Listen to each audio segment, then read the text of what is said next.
Hello and welcome back to English with Al. Yesterday, Al didn't feel very well. Let's have a look.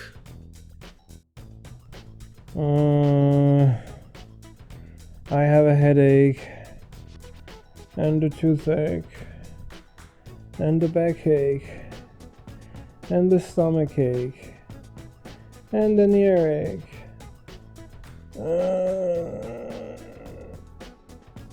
Poor Al. So when you want to say that you have a continuous pain in a part of your body, add ache to it.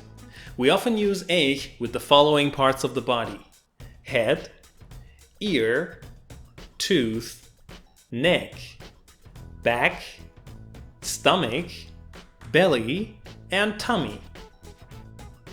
When was the last time that a part of your body ached? Write it in the comments.